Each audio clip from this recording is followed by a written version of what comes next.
Welcome to the Deep Dive. Today we're looking at a pedal that, when it came out in 2013, really seemed like just another digital experiment from BISS. Yeah, another one in the line. Exactly. Yeah. But the tech inside was, well, as a Trojan horse.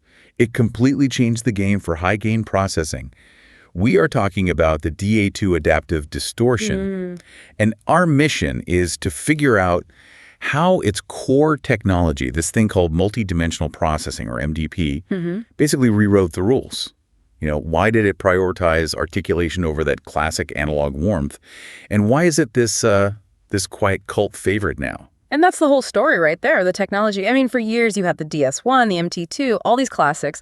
The DA2 wasn't just another flavor, it was a completely new chapter. A new era, almost. It really was. This was the flagship for MDP. It's the direct ancestor to all the modern X-series pedals that people love now, like the OD1X and the DS1X. This little box proved the concept could actually work. Okay, so let's unpack that right away. MDP, multidimensional processing. Before we get into what it is, we have to talk about the problem it was trying to solve. What's the fatal flaw in traditional distortion? The fatal flaw, if you're chasing clarity, is uniformity. It's as simple as that. Uniformity. Yeah. Almost every standard distortion pedal, especially the analog ones, applies the exact same clipping curve to everything, the whole frequency spectrum. It doesn't matter if you're hitting a big, open, low E string or a tiny little harmonic up high. It treats it all the same. Precisely. And so when you crank the gain, the low frequencies, which have so much more energy, they just get slammed. They compress and clip way more, and they start to just stack up and mask everything else. That's like the mush. That is the mush. It's why your big, complex chords just turn into this indistinct wall of noise in a mix. Oh, yeah. It's that moment you hit a power chord, and all you can really hear is the root note. Yeah. Everything else is just sonic goo. Exactly. Sonic goo. So the MDP solution in the DO2 is way smarter. It doesn't just clip the signal. It adapts. The pedal is analyzing your playing in real time across multiple dimensions. Like what? Frequency, for one, but also note density and your picking dynamics. And then it adjusts the distortion type, the clipping, even the attack for each of those things instantly. Wait, so hang on. This isn't just multiband EQ being distorted separately. You're saying the distortion itself is changing based on what I'm playing. Yes. That's the leap. That sounds less like a guitar pedal and more like a tiny little studio processor that lives in a stomp box. That is the perfect way to think about it. And the result is precision. The tone is tight, it's incredibly articulate, and it's super responsive to all those little details in your playing that high gain normally just erases. Right. It's one of the most transparent yet high gain pedals BOS has ever made, because the entire goal of MDP is consistency. Consistency across the whole neck. No more clear high strings and muddy low strings. That consistency is huge. So let's get into the guts of it. How does it actually achieve that? It's a fully digital engine. Fully digital, yeah. The architecture is doing a few things at once. You've got multi-band dynamic distortion working with frequency-specific clipping. Okay. Which means the distortion shape is literally different for the lows, mids, and highs. And on top of that, it's detecting your input amplitude in real time. It knows if you're picking gently or really digging in. But what's the real anti-mush secret sauce in there? It's the separate processing paths. That's the key. The algorithm treats the low, mid, and high frequencies like three separate signals. They each get their own lane. Okay, help me visualize that. Why is separating them so critical for high gain? Because with a normal analog pedal, when you turn up the gain, those big, powerful low frequencies just eat up all the headroom. They saturate the whole circuit. Right, they dominate. They dominate, and they completely mask the detail in the mids and highs. But by giving the bass frequencies their own dedicated lane, the MDP engine can saturate them for that tight, heavy sound, but without letting them bleed over and destroy the clarity of your chords. So the notes in a chord aren't fighting each other for space anymore. They're not fighting, and with the built-in noise management, it means the DA2 is literally engineered to keep every single note in a 6-string chord perfectly clear, even with the gain maxed out. That is genuinely wild for a standard BISS pedal. But I have to ask the obvious question. If it's this clinical, this precise, what do the critics say? Does it sound sterile? Does it strip out all the character you get from an analog circuit? And that's the core debate, isn't it? You hit it right on the head. For some players, yes, they find it clinical. It doesn't have that sag, that compression, that mid-hump that makes a rat or a tube screamer feel so, warm and alive. Right, the imperfections are part of the charm. Exactly. The DA2 is unapologetically focused on definition. It's a trade-off. It sacrifices that specific analog warmth for absolute, undeniable clarity. If you're looking for a thick, chewy, classic rock sound, you're probably going to think this pedal is too neutral. That distinction is key, neutral versus colored. And what's so funny is for all this crazy digital stuff happening inside, the controls look dead simple. Level, low, high, and gain. Yeah. But here's the part that I think trips everyone up. Those low and high knobs, they're not a normal EQ. They're not. And that's the essential thing you have to understand to unlock this pedal. If you try to use them to just boost bass or cut treble, you're going to be really confused and disappointed. So what are they doing? When you turn the low knob, you're not just adjusting volume, you are adjusting the type and amount of distortion that gets applied only to that low frequency region. You're dialing in the tightness, the character, the clipping on the bass notes. And a high knob is the same for the treble side. Exactly the same. It controls the bite and the saturation of the high end.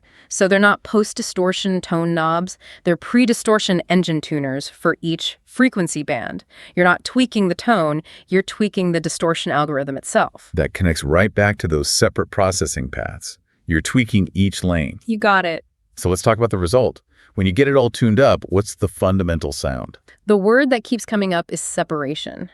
Superb note separation. The low end is just incredibly tight. Great for fast palm muting, alternate picking. You get zero flub, even in drop tunings. And chords just ring out, even with high gain. Yeah, you can hear every string. And leads stay so focused. It's also interesting how neutral the mid-range is. It's not scooped like a lot of metal pedals, but it's not honky like an overdrive either. Which I imagine helps it sit in a mid really well, right? Absolutely. That neutrality is by design. It's key for recording.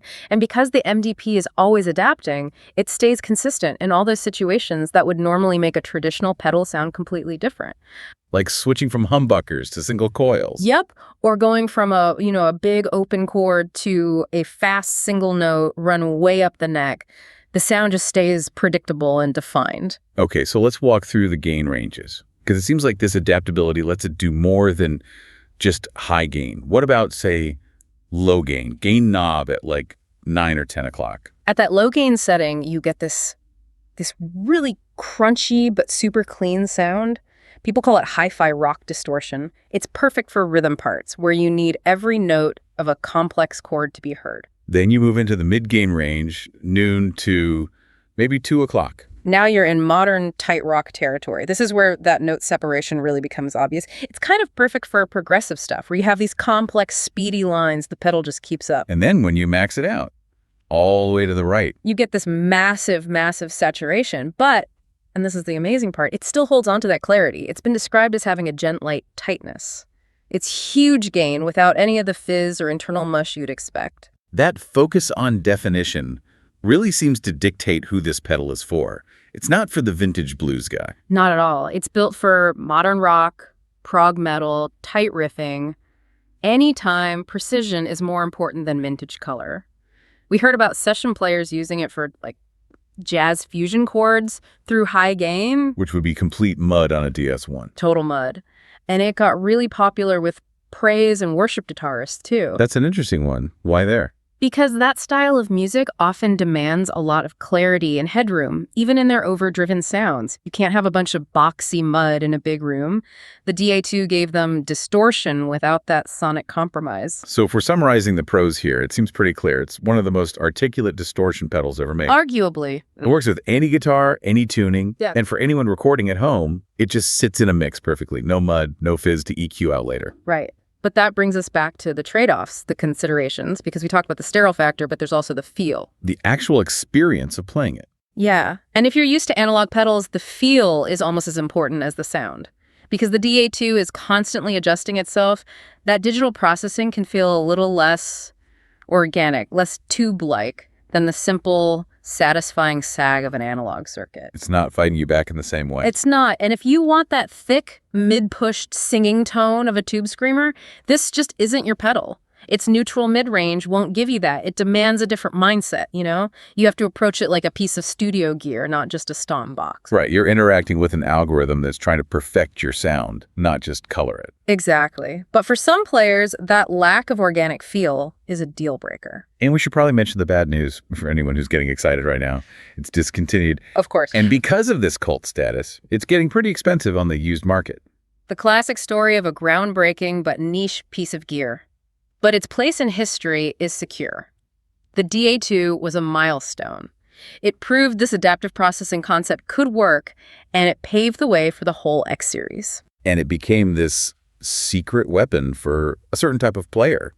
Session guys, prog nerds, people obsessed with clean tracking. Yeah, and that earned it a really interesting nickname in the audio engineering world. The mix engineer's distortion pedal. Huh, that's perfect. It sums it up, right? It's a tool for articulation. It gives an engineer a signal that's already clean and defined and doesn't fight everything else in the mix. And that really brings us full circle. The DA2 adaptive distortion is the proof that maximum gain does not have to equal maximum mush.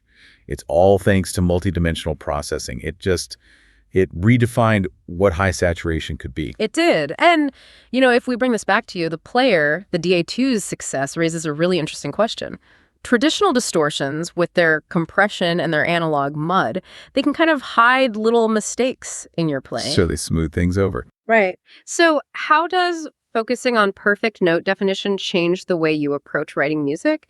Does using a pedal like the DA2, where every single note is going to be heard clearly, force you to write cleaner, more rhythmically precise parts? It's a fundamental shift in how you might even think about creativity with the instrument.